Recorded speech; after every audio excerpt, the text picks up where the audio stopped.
V-Guard presents कौन जीत रहा है, को पावर्ड बाय सेंसोडाइन एंड विमल। बोलो जुबां केसरी।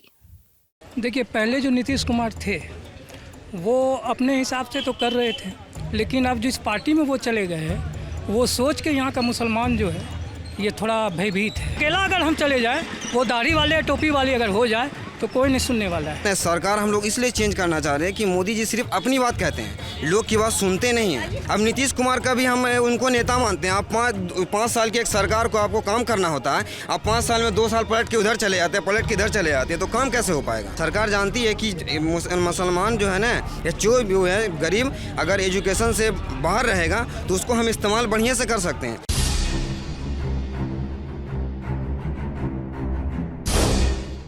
नमस्कार, मैं हूं पंकज कुमार। मैं इस वक्त मुंगेर के हजरतगंज चौक पे खड़ा हूं और हजरतगंज चौक की समस्या क्या है तो ये सड़कें बयां कर रही हैं। मैंने यहाँ काफ़ी लोगों से बात की, उन लोगों का कहना था कि देखिए ये सड़क किस तरह से खस्ता हालत में है और यहाँ के जो नुमाइंदे हैं वो हमारी सुनते नहीं हैं। यहाँ बीजेपी से विधायक हैं और सड़क बनवाने की जिम्मेदारी विधायक की होती है और निश्चित तौर पर यहाँ का जो सड़क है जिसकी खस्ता हालत है वो हम आपको दिखा रहे थे। ये देखिए, चौक के पास ज़बरदस्त लीकेज हुआ है, यहाँ पर काफ़ी सारे मज़दूर काम करने में लगे हुए हैं। लेकिन इस जगह की जो बहुत बड़ी खासियत ये है कि ये खानका मोड़ भी कहा जाता है, क्योंकि पीछे जो आप ये उजली इमारत देख रहे हैं वो खानका है। लोग यहाँ पर शिक्षा लेने के लिए, एजुकेशन लेने के लिए दूर दराज से आते हैं और यहाँ के जो काफ़ी प्रसिद्ध व्यक्ति थे वली रहमानी साहब, जिनका इंतकाल हो चुका है, उन्होंने ये खानका की शुरुआत की थी और इस खानका की शुरुआत 1901 से हुई थी। अब सवाल उठता है कि आखिरकार इस जगह की जो समस्या है उसको लेकर के लोग क्या सोचते हैं, इस बारे में हम लोगों से बात करेंगे, क्योंकि बहुत सारे लोग हैं जो कि यहाँ पर मौजूद हैं, वो अपनी समस्याओं को बताना चाहते हैं। चुनाव का समय है, इनको अपना सांसद चुनना है और निश्चित तौर पर अपने कौन से प्रतिनिधि को ये चुनेंगे, इनके मन में कई तरह की संशय है, शंका है कि आखिरकार हमारे समस्याओं का निवारण कौन करेगा। सर, आपका नाम क्या हुआ? मेरा नाम सुहेल अहमद जी। आप क्या करते हैं? अब सिर्फ करते क्या है, बच्चे सब कमाते हैं, हम खा लेते हैं। अच्छा, अब आप रिटायर हो गए? जी हाँ। हाँ, तो आप यहीं पर रहते हैं? हाँ, इसी जगह रहते हैं, इसी मोहल्ले में रहते तो हैं। इस जगह की समस्या क्या विकराल है और आप जिनको चुनते हैं वो आपकी समस्याओं का निवारण नहीं करते हैं? लोग बता रहे थे ये सड़क नहीं बन रहा है, जर्जर हालत में है। उनको तो खुद ही जितने भी प्रतिनिधि हैं जो यहाँ से भेजे गए, उनको तो खुद ही पता आए देखे वो ये किस लायक है। क्या हम लोगों के लायक है कि जो चल सके, या बच्चों के लायक है कि इस रोड से गुजरे। यहाँ तो स्वयं मैं भी कई मर्तबा कितनी बार गुजर चुका हूँ और इससे पहले सांसद महोदय में निवेदन भी कर चुका हूँ। और इसी तरह से जो यहाँ के जो ये तो हो गए, ये प्रतिनिधि हमारे हो गए, इसी तरह से जिम्मेदार पदाधिकारी तक मैंने इस बात को रखा, बाज़ाब्ता लिखित तक रखा, मगर फिर भी जो हाल है वो आपके सामने है। तो इस बार आप जब वोट करेंगे तो आपके जहन में मुद्दा क्या होगा? किस मुद्दे पर आप वोट करेंगे? मेरे मुद्दा के क्या है, अब है कि हमारे तो अब तो रिटायर हो गए, मगर ऐसे मुद्दा है कि विकास के नाम पे तो बहुत कुछ करते हैं, मगर सबसे बड़ा पेट का मामला है। कुछ समस्या नहीं आ पाता है, जैसे रोज़गार का मामला, नौकरी का मामला, ये नहीं। कम से कम अगर जो भी बनाया आने जाने वाले रोड को इस लायक बना रहे, कम से कम अगर ना कुछ करे तो जैसे पहले था पुनः उसी तरह कर दिया जाए। अच्छा, आप क्या कहना चाहेंगे? आपका नाम क्या है, आप क्या करते हैं?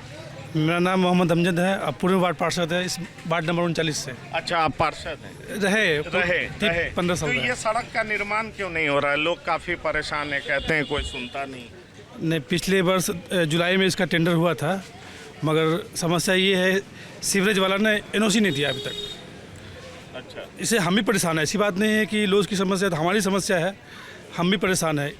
सीवरेज वाले ने और जो जेएमसी वाले हैं ना काम कर रहे हैं, अभी तक एनओसी नहीं दिया है। अच्छा, आप इस इलाके के रहने वाले हैं, आप मुस्लिम समाज से आते हैं, आप बताइए कि इस चुनाव में आपके जहन में मुद्दा क्या है, किस मुद्दे पर आप वोट करने जाएं? देखिए, मुद्दा यही है, सबसे पहले तो आदमी का पेट भरना चाहिए। सबसे बड़ा समस्या ये है, ना आदमी का रोज़गार है, ना नौकरी है, कुछ है नहीं। खाली एक ठो माहौल क्रिएट करा जाता है कि राम मंदिर बनना है, ये बनना है, वो बनना है। ये तो बात नहीं, उससे बात नहीं चलेगी ना। चलना है कि रोज़गार कैसे चले, घर कैसे चले, बाल बच्चा लोग पढ़े लिखे कैसे, एजुकेशन कैसे हो, सब समस्या यही है। और हम लोग का मूल समस्या है रोज़गार की समस्या। रोड सड़कें तो बात की बात है, वो तो बनती रहती है और टूटती रहती है। हालांकि 2002 में ये बनी है सड़क, और आज के बाद तक सब फिर कोई सुनवाई नहीं हुआ। हम लोग भी नगर निगम से जुड़े हैं, मगर बोलते बोलते भी रह गए। फिर अभी बाद में लास्ट टाइम में टेंडर हुआ इस सड़क का, और हम लोग रोज़ आते जाते हैं, मुंह में डस्ट, पूरा नाक वाक में बीमारी, कितना ये सब चीज़ से बीमारी हो गया, लोग बीमार हो गए डस्ट खाते खाते। तो समस्या यही है कि भाई सबसे पहले आदमी को खाना रोजगार चाहिए कि ना कि। तो रोजगार के लिए क्या आप परिवर्तन चाहते हैं? बिल्कुल जी सर, बिल्कुल परिवर्तन चाहते हैं। अपना नाम बता दीजिए, आप क्या करते हैं? मोहम्मद शहनवाज आलम, बिजनेस करते हैं। अच्छा, तो बिजनेस में आपको खासा दिक्कत आ रही है? जी ज़रूर दिक्कत आ रही है सर। सर अगर लोगों के पास पैसा रहेंगे तभी ना लोग अच्छे से कर पाएंगे शादी विवाह। हमारा टेंट हाउस का कारोबार है सर।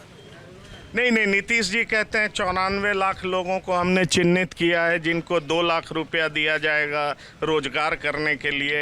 नीतीश जी कहते हैं हमने कब्रिस्तान को गिरवाया, हमने मदरसे के शिक्षकों को सरकारी शिक्षक के बराबर वेतन दिया।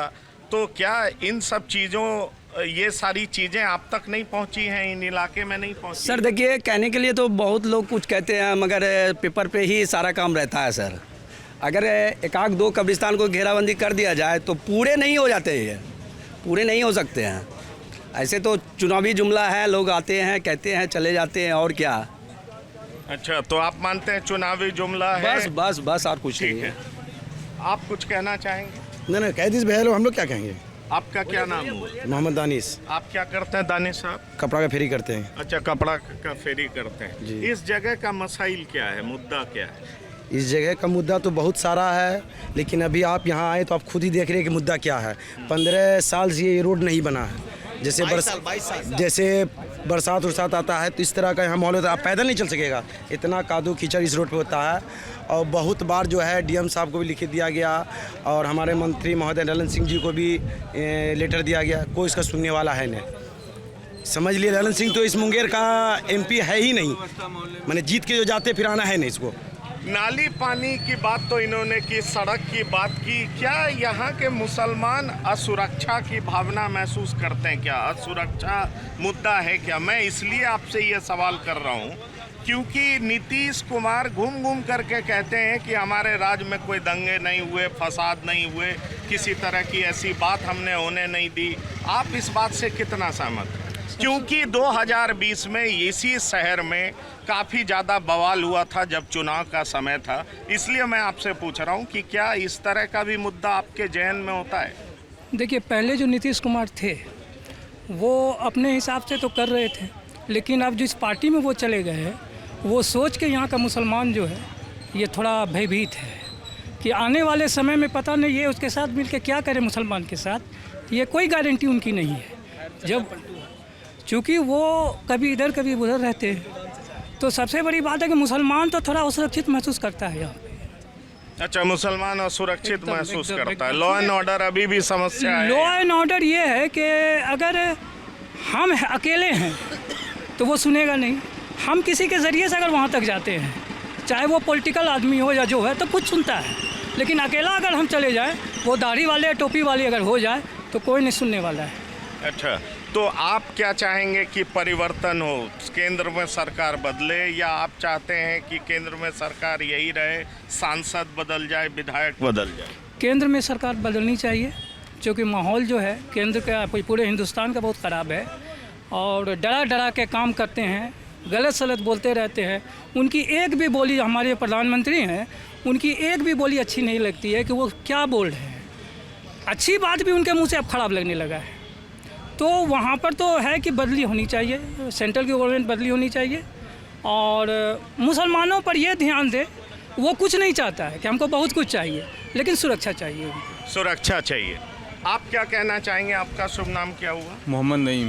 क्या करते हैं नईम साहब आप? सिलाई का काम करते हैं। क्या चीज़ का? सिलाई का काम करते हैं। आपका काम कैसा चल रहा है? काम क्या, जब से ये सरकार आया खाली सुन रहे हैं, लेकिन काम तो बड़ा बड़ा नहीं। मार्केट एकदम डाउन है, तो मार्केट डाउन रहेगा तो काम किधर से मिलेगा आदमी को? तो सिलाई के लिए सरकार कहती है कि हमने विशेष व्यवस्था किया है, रोजी रोजगार के लिए हम लोन देते हैं, तो क्या वो सारा लोन आप तक नहीं पहुंचता है? नहीं, सब लोन नहीं पहुंच पाते हैं। आज का बाजार का स्थिति आप देख लीजिए ना, खुद मालूम पड़ जाएगा क्या बाजार का। इतना मोहल्ले के जवान लड़का बेरोजगार घूम रहे हैं, किधर काम मिल रहा है उनको? ये बताइए कि केंद्र सरकार की योजना, प्रधानमंत्री आरोग्य योजना, जो घर में बीमार पड़ा तो आप 5 लाख तक का मुफ्त इलाज करवा सकते हैं, प्रधानमंत्री आवास योजना, शौचालय योजना, मुफ्त राशन योजना, ये सब का लाभ पहुंचा है आप तक? सर इतना बड़ा मोहल्ला है, किसी आदमी को 5 लाख रुपया अगर मिल गया है तो पूछ लीजिए किसी को, खाली वहाँ से लागू हो जाता है, मिलता तो है नहीं किसी को। और आप नाली और पानी की व्यवस्था, मेरा मोहल्ला घूम लीजिए और नाली या पानी की व्यवस्था देख लीजिए कितना खराब है, जबकि 40-45 साल से मोहल्ला हो गया है सही से, अभी तक हम लोग को पानी भी अंदर नहीं है, नाला का व्यवस्था नहीं है सही। तो आप अपने जो प्रतिनिधि हैं, विधायक या सांसद, उनके पास कभी शिकायत लेकर के गए? शिकायत किए हैं, लेकिन लिखते हैं, सुनते हैं, लेकिन करते कहाँ हैं? अच्छा, कोई करता नहीं है? नहीं है। प्रशासन भी नहीं करता? नहीं, थोड़ा बहुत मेरा वार्ड कमिश्नर लोग हैं, वो लोग करते हैं थोड़ा बहुत काम, आप उसको जितना तो मिलेगा। जब 17 महीने में सरकार थी आरजेडी के साथ, तब आप गए थे? कोई आपके साथ था जो सुनने वाला? तब गए, तब भी लोग नहीं सुना? बोलते हैं तो साहब, लेकिन कहाँ करते हैं, कहाँ सुनते हैं? अच्छा, वो भी नहीं सुनते? हाँ। आप कुछ बोलना चाहेंगे? क्या नाम है आपका? कुछ नहीं बोलेंगे। आप कुछ नहीं बोलेंगे? हाँ, मैं आपको ढूंढ रहा था, आप पता नहीं। सबसे पहले TV9 का शुक्रिया अदा करता हूँ, आपने मौका दिया। आप जैसे आप अपना नाम बता दीजिए। मेरा नाम मोहम्मद शहाबुद्दीन हुआ। हाँ। और मैं पेशे से एज ए कंप्यूटर ऑपरेटर हूँ। तो आप जैसे मुद्दा जो पूछ रहे थे कि प्रधानमंत्री के द्वारा जो 5 किलो राशन जो दिया जा रहा है, तो प्रधानमंत्री जी हम लोगों को सिर्फ भिखारी बनाना चाहते हैं। तो वो ये नहीं करना चाहता है कि आप सेल्फ डिपेंड बनिए। तो 5 किलो राशन से किसी का उद्धार नहीं हो सकता। तो आप जो है ना, सरकार हम लोग इसलिए चेंज करना चाह रहे हैं कि मोदी जी सिर्फ अपनी बात कहते हैं, लोग की बात सुनते नहीं हैं। तो इसीलिए लोग की जनता आपको जो जीत करके भेजाता है आपको, इसलिए नहीं कि सिर्फ अपनी बात करिए, लोगों की बात को भी सुनिए। तो आप जैसे प्रधानमंत्री को तो चेंज करना ही हम लोग चाह रहे हैं, और पूरी आवाम चेंज करना चाह रही है, हम नहीं है, पूरे हिंदुस्तान के आवाम जितना है सब चेंज करना चाह रहे हैं कि मोदी के अब जो है ना मेंटलिटी ये हो गया है कि सिर्फ हिंदू मुसलमान और मंदिर मस्जिद पर सिर्फ बात करते हैं।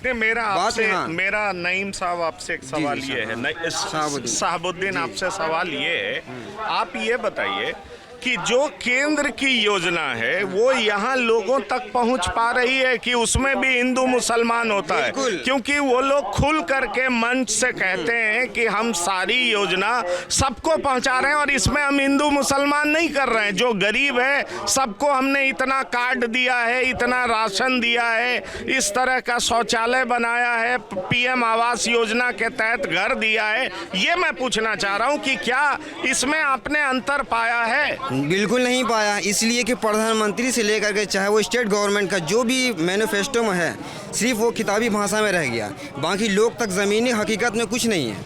बस इतने बात जान दी। इसलिए आप रोड का, चाहे वो रोज़गार का मुद्दा देख लीजिए या एजुकेशन का मुद्दा देख लीजिए, कुछ नहीं है, सब सिर्फ मैनिफेस्टो में लोग को, नेता लोग जब इलेक्शन होता है तब लोग गिना देते, ये दे रहे हैं, ये दे रहे हैं, कुछ नहीं है, बस सिर्फ मैनिफेस्टो में याद रहता है और आगे कुछ नहीं है।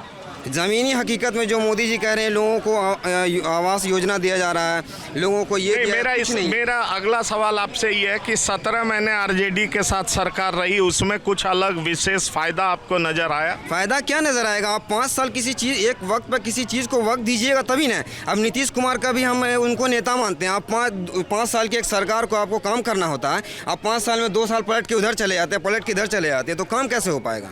अच्छा, काम करने के लिए वक्त चाहिए। ये बताइए, यहाँ के लोग एजुकेशन के लिए कहाँ जाते हैं? एजुकेशन स्कूल में का कहाँ जाते हैं? कॉलेज में हाँ, कहाँ जाते हैं? एजुकेशन का ऐसा मामला है सर कि मुसलमानों के अंदर में बहुत ज़्यादा एजुकेशन की कमी है और सरकार इस पर मुद्दा इसलिए नहीं उठा पाती। वो जानता है, सरकार जानती है कि मुसलमान जो है ना या जो भी है गरीब, अगर एजुकेशन से बाहर रहेगा तो उसको हम इस्तेमाल बढ़िया से कर सकते हैं। अगर जान रहा सरकार की बिहार गवर्नमेंट हो कि अगर जाहिल रहेगा ना उससे हर गलत काम करवा सकते हैं, और अगर पढ़ लेगा जनता तो उससे एक भी सवाल का जवाब देगा तो हर सवाल का जवाब देगा।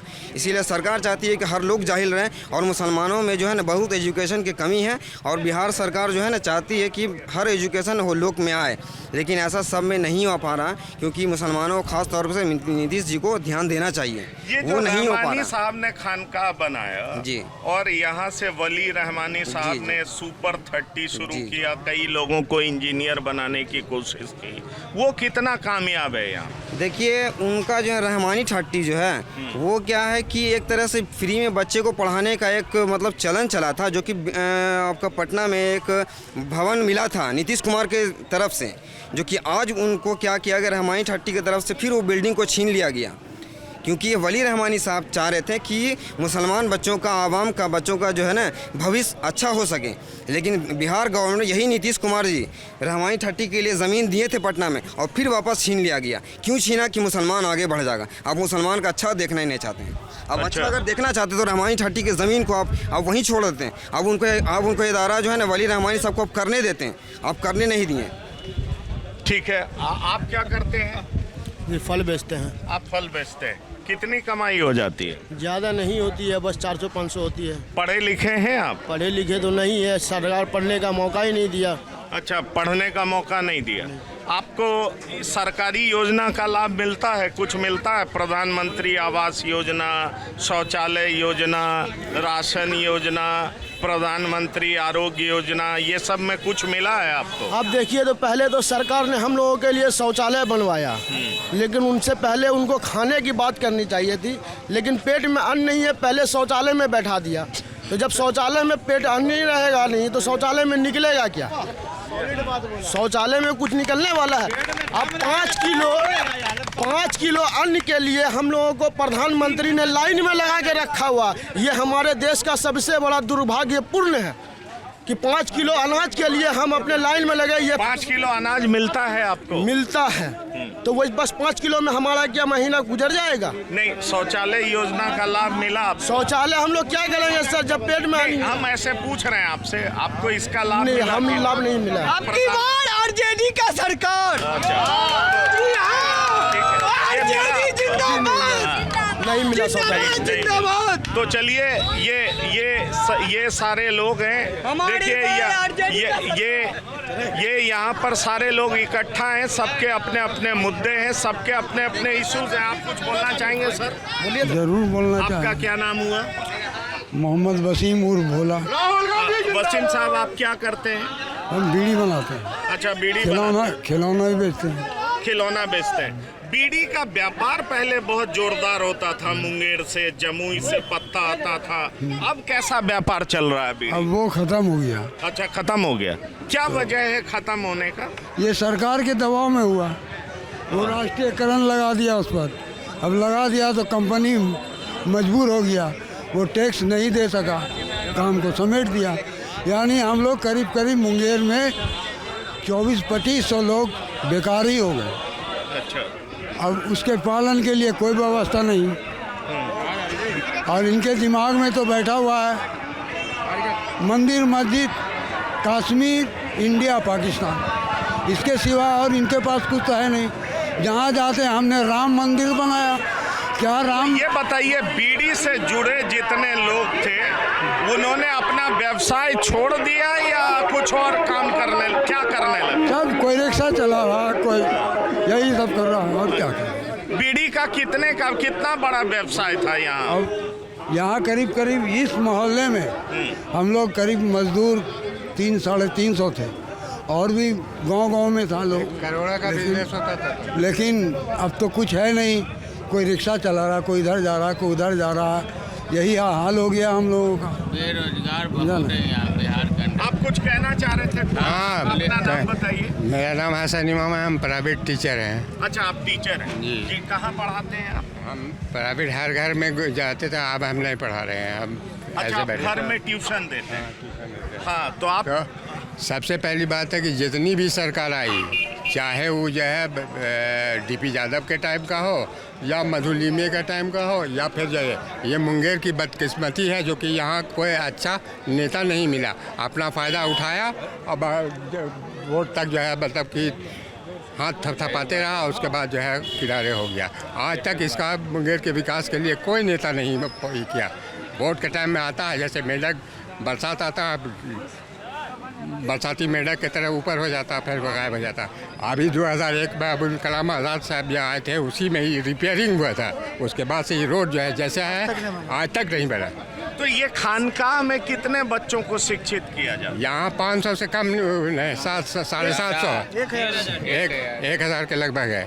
समझे? यहाँ लोग बहुत सारे लोग अच्छे लोग आते हैं, तभी इस रोड का लिया। तो यहाँ के बच्चे सब शिक्षा के लिए यहीं जाते हैं? बाहर से भी आते हैं, बाहर से किशनगंज, पूर्णिया, कटिहार, ये सब जो है ऑल इंडिया से बच्चा आता है। और यही चिराग के तले जो है साला घर अंधेरा है। तो चिराग के तले अंधेरा क्यों है? गरीबी के कारण है या नेता के कारण है? हाँ। नेता यहाँ सही नहीं आता है, काम किया, जीता, चला गया, बस। चलिए, तो ये देखिए लोगों के अलग अलग मुद्दे हैं, पर एक बात जो यहाँ पर साफ समझ में आता है कि मुस्लिम समाज इस बात को लेकर के बेहद चिंतित है कि उसका रोजी रोजगार छिन गया है। जहाँ तक डेवलपमेंट का सवाल है तो इनका कहना है कि चाहे किसी भी पार्टी का नुमाइंदा रहा हो, उसने हमें वोट की तरह इस्तेमाल किया लेकिन हमारे लिए कुछ नहीं किया। और शायद यही वजह है कि ये जो खस्ता हालत सड़कों का आप देख रहे हैं वो इसका एक प्रत्यक्ष उदाहरण है, जिस वजह से आज तक सड़क का निर्माण नहीं हुआ। एक शिक्षक कह रहे थे कि जब पूर्व राष्ट्रपति अबुल कलाम साहब जब यहाँ पर आने वाले थे उसी समय इस सड़क का निर्माण कराया गया, लेकिन उसके बाद रिपेयर कराया गया, उसके बाद इस सड़क पर किसी ने ध्यान नहीं दिया। तो सवाल रोजगार का है और रोजगार सबके जेहन में सबसे ऊपर नजर आता है। इसलिए लोग ये कहते हैं कि रोजगार को लेकर के निश्चित तौर पर कुछ ना कुछ सरकार को करना चाहिए। अब ये देखना होगा कि जो लोग जितना मुखर रोजगार को लेकर के हो रहे हैं वो वाकई में वोट अपना किसको डालते हैं, किन से इनको उम्मीदें हैं और इनकी उम्मीदों पर कौन खड़ा उतरता है। इस समय मुंगेर के हजरतगंज चौक से मैं अपने साथी जेरी और अंकित मिश्रा के साथ TV9 मुंगेर से। धन्यवाद, नमस्कार।